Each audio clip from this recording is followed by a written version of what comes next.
Let's get straight into it. Here are the new traffic rules and fines affecting Ugandan drivers, border riders and passengers in 2025. No time to waste. Urban roads 30 kilometers per hour, expressways 100 kilometers per hour, borders strict enforcement. New fines introduced. Speeding up to 600,000 Uganda shillings, reckless driving 1.8 million Uganda shillings, or prison. Drunken driving 500,000 Uganda shillings plus court appearance. No helmet or insurance up to 200,000 Uganda shillings. EPS power steering system. Pay within 72 hours. Any delays 50% plus fine. No breaks, no excuses, all digital. So now that you know the figures, let's talk how this affects me and you. Believe it or not, these laws come with some serious benefits. Number 1, road safety. Less speeding, fewer accidents, more helmets equals to fewer deaths. No more hassles with traffic police. Cameras and dicto fines mean less bribery and intimidation. 2, standard driving culture encourages people to drive legally and responsibly. More jobs in driving schools and helmet supply. For those who are dealing in helmets, make sure that you stock up enough helmets because more customers will be knocking on your door shops.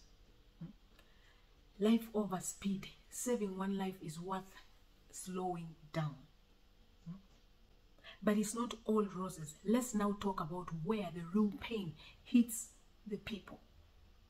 While safety is good, Ugandans are feeling the heat. Heavy fines for the poor, 600,000 Uganda shillings. That's a border ride's entire month of income. One small mistake can destroy a family's budget.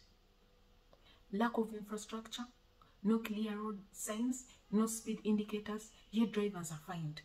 Really? Are we being set up to fail? Short payment window, 72 hours to pay. What about people without smartphones or mobile money? Not everyone is connected. Border riders most affected. Many lack certified helmets, insurance documents. Are they criminals or just struggling to survive? Now let's pause here for a quick story. Hello there, I'm Felinoch Tende Nakato. Allow me to share my scary road experience in Kampala. Earlier this year, I was on my way to Kampala riding on a Boda. As we approached the city, we got stuck in a long traffic jam filled with cars and several other borders. Like usual, the border riders had pushed to the front, waiting for the right moment to cross the road. Through there were traffic lights and even a traffic officer present. The road users seemed to ignore them. Everyone was making their own decisions, turning the road into chaos. As we reached the junction from Musafi Market Road to Queen's Road, all the border riders around me suddenly started speeding up to cross the road at once. It was extremely congested and I could feel the tension in the air. I quickly told my rider to take it slow, and thankfully he listened. But just as we were moving carefully, a border behind us sped through recklessly. In the tight space, he collided with another border rider and headed up, crashing into the back of ours. We were nearly thrown off. Luckily, we managed to hold on and didn't fall. I immediately urged the nearby border riders to calm down and not crash, reminding them how dangerous it could be. That experience was both frightening and eye-opening. It made me realize how much road safety depends not just on traffic rules but also on discipline of every individual on the road. Now let's hear from other road users in Kampala. Feli, thank you so much for again inviting me to give my opinion. It's not whatever I'm saying.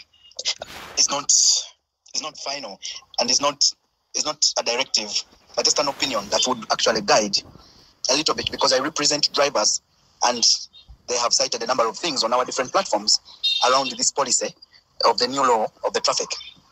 I am impressed that mediums like these ones are able to pick it up and we share to the public. First of all, I would like to make it categorically clear that we are not against the law, because I know the government brings such laws in order to protect the people. But the government should also not work out of the reality. To be honest, much as you see people driving, probably the government thinks that the fact that people have cars, then it is very okay to penalize them those amounts of money. For instance, somebody running a red light. It is bad because probably you would obstruct traffic, or you will end up being knocked by the freed lanes according to the light. So if it has stopped my lane and I am moving in the junction box, I could easily be hit by the freed lanes. But there could be situations that are actually beyond my control, that somebody is able to run the red light. For example, you have somebody dying. Yes, somebody will ask me to use an ambulance. But there are situations where an ambulance is not reachable, and the only thing I have to do is to drive. You get it? So of course those could be really exceptional cases, but the lights will not be able to detect that this is a state of an emergency. So I could easily do it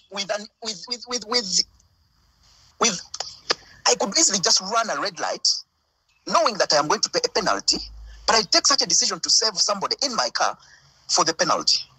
But sometimes I can be held. I'm telling you, I could be held to take somebody in a rush for treatment just because I can't bear the penalty. So the thing here is, why would the government not understand that Ugandans may not have such amounts of money? Of course, somebody is going to tell me that I have to do what? That I have to avoid the things that would actually bring about a penalty. For example, don't run a red light. Do not go so fast in areas that are speed limited. So, but we have got to be very realistic. Even the nature of our roads, just the nature of our roads, are in a state where they are in a certain shape that may not warranty this kind of law. There are areas that have potholes. There are areas that even the humps were misplaced. Were not supposed to be there. You get? So there are no zebra crossing everywhere. People just cross anyhow. I'm getting to a point where now we are talking about knocking somebody. When you knock somebody, I saw the Lord saying you pay 2 million shillings. Of course, 2 million shillings is nothing compared to the life that is lost. But we should also think deeply and plan for the city, plan for the country, and have wider roads and designate areas on each road, designate areas where pedestrians should walk from and also cross from. In Uganda, we have roads that do not have even where pedestrians should walk from. For example, if you look at Sentema Road, the stretch from Kachi Petrol Station to the Northern Bypass, it's a very tiny road that even the cars, both out and ingoing, are not able to pass each other freely. You pass each other to a point of hitting your side mirrors. How could we have such a road that has a two-way traffic? If it was a one-way traffic, I would understand. But why wasn't that road widened? So I'm speaking as a driver, as a chairman for Online Taxi Drivers Association, bringing together these things and put it to the people that are concerned. I know they may not take them on, but it is a serious thing for them to understand, hearing from drivers that are on the road 24/7. You get it? So, lastly, I think we will have another session where we can talk about this issue deeply. But I'm going to end with one point, and it's the most serious point. In Kampala alone, we have borders close to a number of 70,000 plus. 70,000 of the border riders are in Kampala. There are points you reach, especially the traffic lights. They have freed you. It is green. And then as you are moving, especially Ginger Road, if somebody has seen how these borders people behave, as you are crossing to go towards Ginger, a group of borders from either Mukwano or Garden City will cross in hundreds. So you don't want to kill anybody. You don't want to knock them, because the law will get you and actually put you in, and you also pay a penalty of 2 million shillings. But also you don't want the lights to capture you, because you're going to pay 600,000. So how ready are the people going to implement this before we actually activate this policy, this rule? Let us go back to the drawing board and make sure borders are regulated first before we think about this whole thing. Me as a driver, I might be a little bit ready, around 50% ready for the law, But also the authority, also the people concerned, should not also be just looking for where to get the money. Let them make the environment, let them enable the drivers to be able to drive through without the chances, without the risks, falling victims for these penalties. For now, it looks like the government has set a trap for the drivers. I beg to stop there. Yeah, thank you, Mr. Moses, for your view concerning these new traffic fines. We are very grateful. Hopefully the government gets to respond to the call of the people, because you are not the only ones who are having the same minds. But yeah, we pray that the government makes some changes, because as per the current news, these new rules are already in play. By the way, if you are new here, welcome to Tendereize Channel, where we give you real Ugandan stories, updates and insights that matter. If you're watching this, you are either a rider, a Boda guy, or a passenger like me who cares about staying informed and safe. Please like, comment your views below, and subscribe for more content just like this. Thank you very much. Now that you have heard the disadvantages, what should be done?